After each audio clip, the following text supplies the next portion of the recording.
Hello, and welcome to this lesson on understanding and checking perceptions. I'm Melissa Muyumba, a professional academic advisor for the College of Health and Human Services at Indiana State University. My expertise is mainly within communication due to having both a bachelor's and a master's degree in the subject. Using my experience and that of others, this lesson aims to teach learners to explain the perception process and a detailed three-step process for checking their own perceptions within their interpersonal relationships. Within this lesson, you may find that you are reviewing some of what you already know about perception, or it may be new information. There are a few self-check questions to test your knowledge throughout the lesson.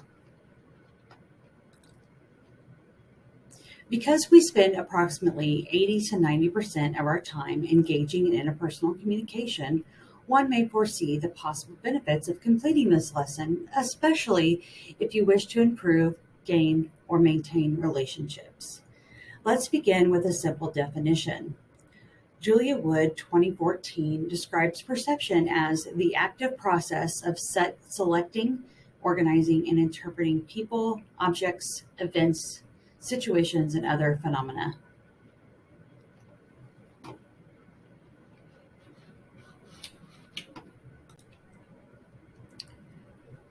The human brain creates categories and organizes information into tidy files. If you picture a filing cabinet neatly labeled, color-coded, and alphabetized, it looks great, doesn't it? Well, let's be honest. It does take some time to get things to look like that. To create that type of organization out of chaos, our brain is continuously receiving. There's a blending process that occurs constantly inside our heads. You don't feel it, and you aren't aware that it's even happening because it's automatic and rapid. However, if we stop for a second to consider the process, we might begin to understand ourselves and others much better and minimize the chaos. It is important to note that though these steps are numbered 1 through 4, they do not occur in any particular sequence. They can occur at any time and in any order. The first step in that process is called selection. Our brain chooses stimuli that are intense, repetitive, contrasting, and changing. Our brain is also affected by our personal motives. Perhaps you get a new car and now you see that new car or that kind of car everywhere. Did everyone else decide to buy the same car at the same time? No, it is just what our brains do. Think about a local television commercial you've seen in the past. Typically, these commercials include loud announcers, bright colors, and flashing information that is said and displayed on the screen numerous times. The advertisers do this because they understand selection. They're trying to catch our attention and help us remember what the name, the phone number, or the web address is for the business. It works, right? Let's try something. In just a moment, I'm going to ask you to stop the video and consider the following things.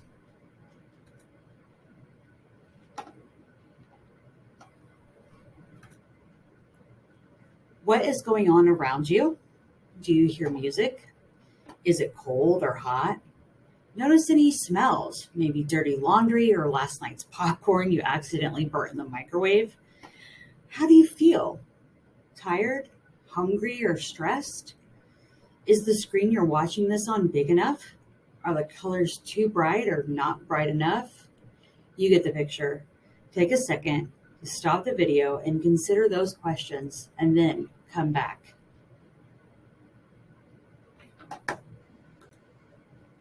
Welcome back. Before I ask you to, did you notice any, all, or some of the things I mentioned? Likely you said no because of selection. We automatically focus on the things most important to us within our surroundings, using all the things that stand out. Once we decide what to pay attention to, our brain takes in the chosen stimuli and does its best to organize those things into categories or schemas. Organization is the next step in the perception process.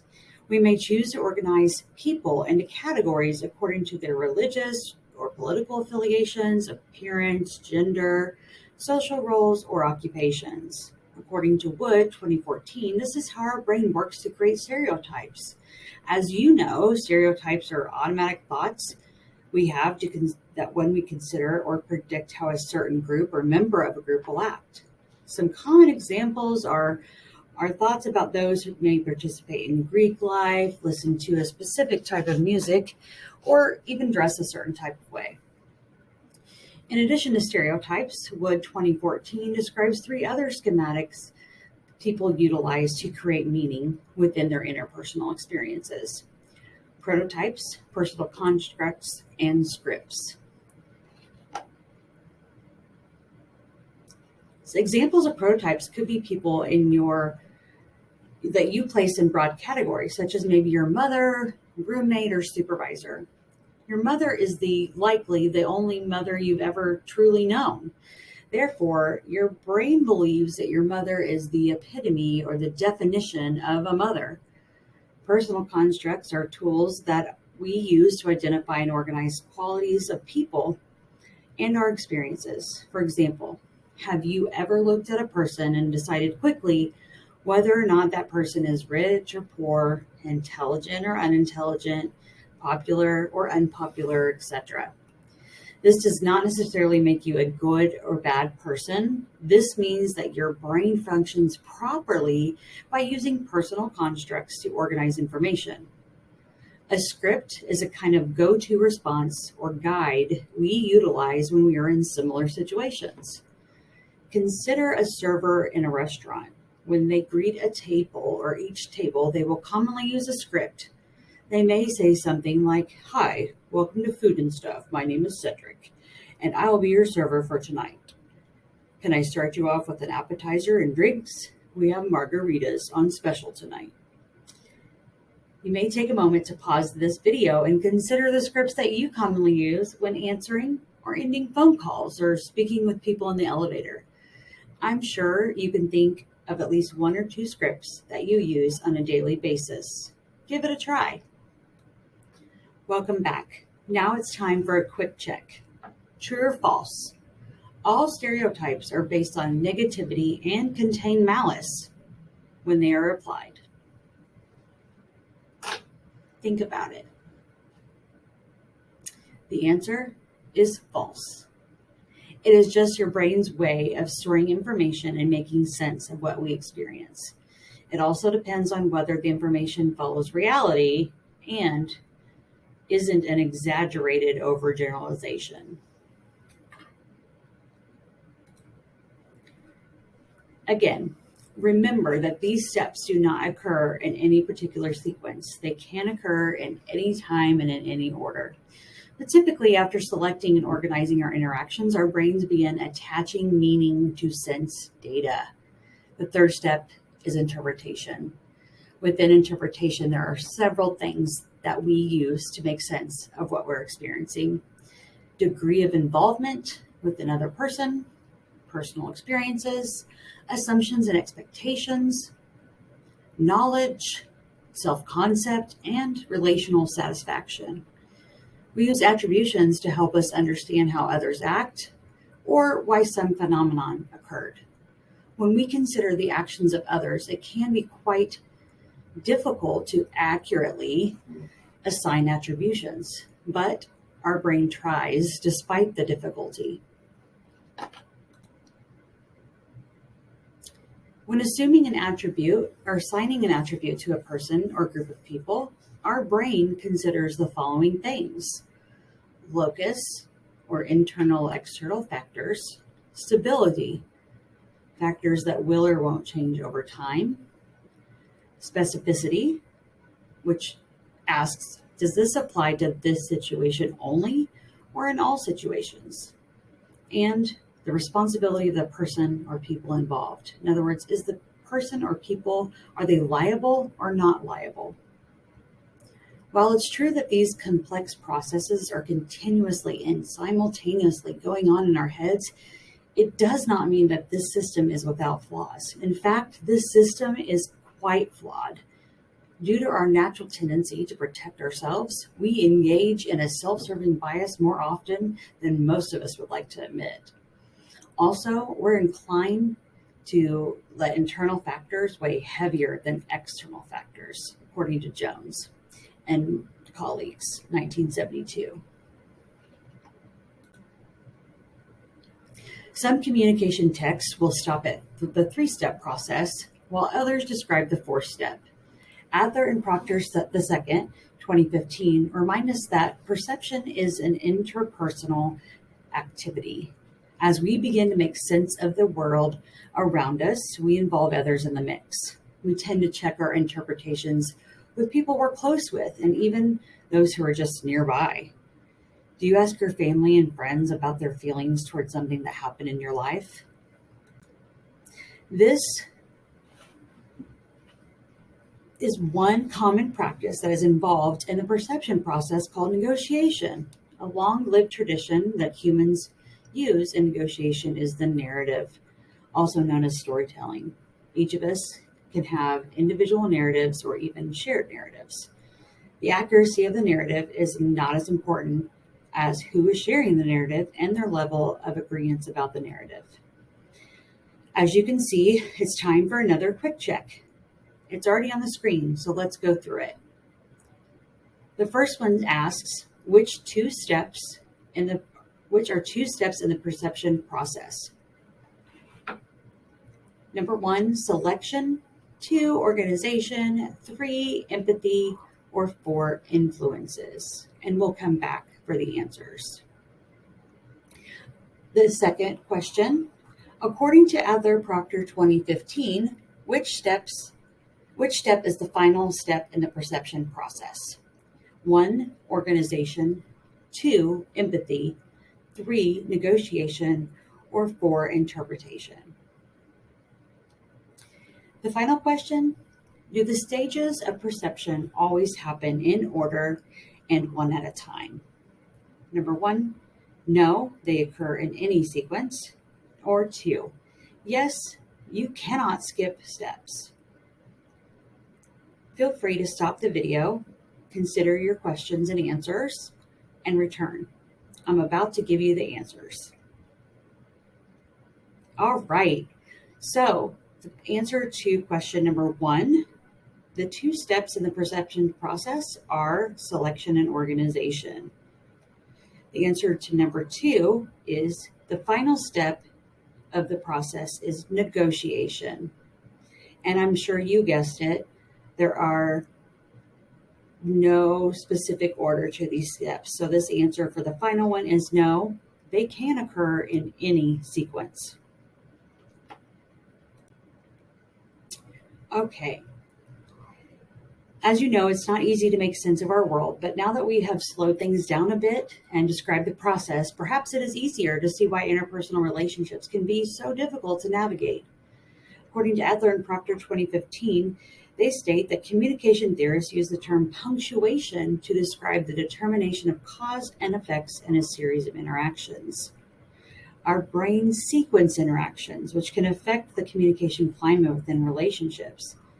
Looking closer at our own habits and discussing them with those who we interact with most can help reduce the negative impact of using schemas that don't exactly align.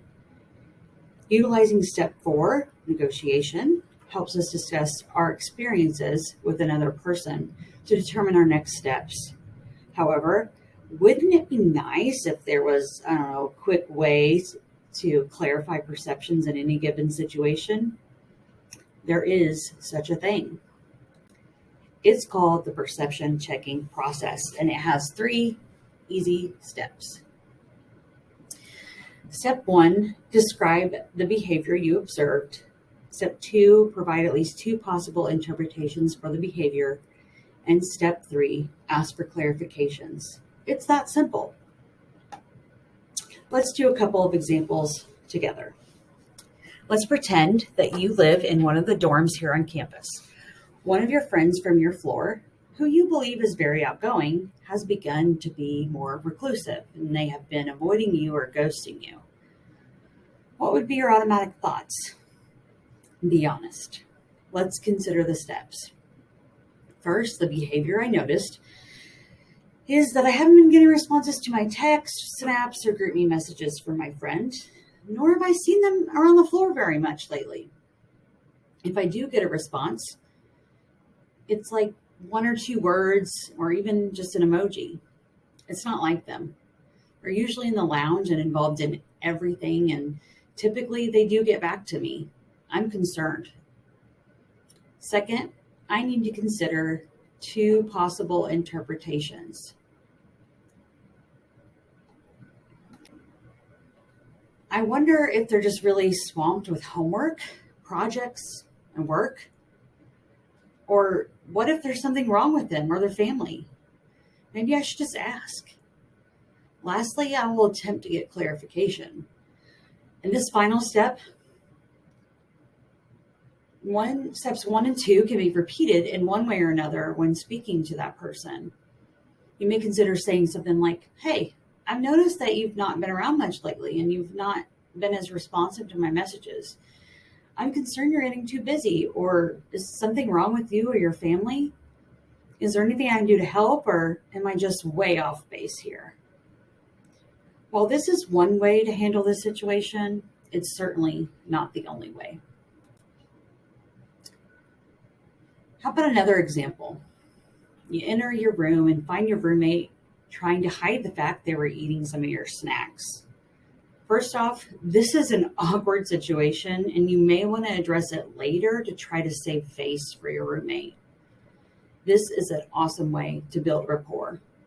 Later on, you can address the situation by saying something similar to, "So earlier it looked like you've been eating a few of my snacks. Are you out of food, or were you just craving flaming hot Cheetos? If there's something you need or want, you can just text me and ask. So what's up?" It's easy in these situations to jump to conclusions or to get hurt or even angry. However, we never know what someone is dealing with or what's happening inside of them. We never know, especially if we don't ask. Using this 3-step process can reduce anxiety, tension, and conflict within relationships of all types.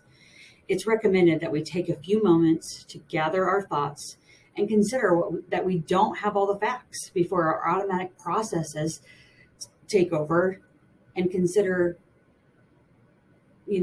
that we need to make sense of what we've experienced. Our perceptions influence how we communicate, and how we communicate impacts how others perceive us. Perception can be everything as it applies to the health of our interpersonal relationships. Perceptions are influenced by many factors. Let's talk about that. It can be affected by access to the amount of information, causing us to jump to conclusions. It can be affected by physiological clues such as our senses, psychological challenges like anxiety, depression, hunger, or ADHD. What about age, our health, fatigue, or biological cycle like being a night owl or an early bird? It can also be affected by some things that we don't often think of, like geographical things like our accents or colloquialisms. Like, think about when you were a kid and you played patty cake or did double dutch on the playground. The way I said it and the way you said it could be very different. How about something environmental, like temperatures, climates, and pollution, noise pollution, air pollution, land, water, or natural disasters? They affect us all differently. What about cultural differences, religious practices, cultural traditions, hairstyles, slang, and even clothes? Our social roles, considering gender, traditional gender roles or non-traditional gender roles. Maybe females at home or male at work, that's pretty traditional. What about occupational roles? Sometimes people in customer service roles, they tend to treat others in those particular roles better than others who haven't worked in those roles. What about relational roles? Maybe it's a stay-at-home dad, maybe the wife or the mother is a breadwinner. It could be lots of different things. Let's review. Perceptions are important and influenced by multiple factors. Our brains are always selecting, organizing, and interpreting information, which is called the perception process. These things do not occur in any particular sequence. They can occur at any time and in any order. We can utilize what we know about this process to negotiate meanings and better navigate our interpersonal relationships. Using the 3 steps of perception checking process, we can minimize conflict and clarify issues within our relationships. The steps are: describe the behaviors you observed, provide at least 2 possible interpretations of the behavior, and ask for clarification.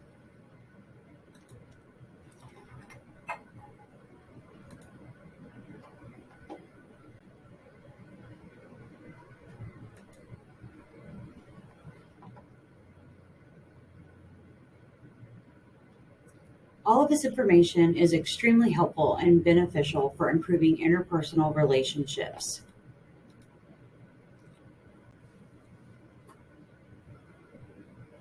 If it is reinforced and utilized properly. However, there is no one-size-fits-all or secret recipe for guaranteeing any relationship. People are always the wild card. And relationships are tricky. They take work and maintenance.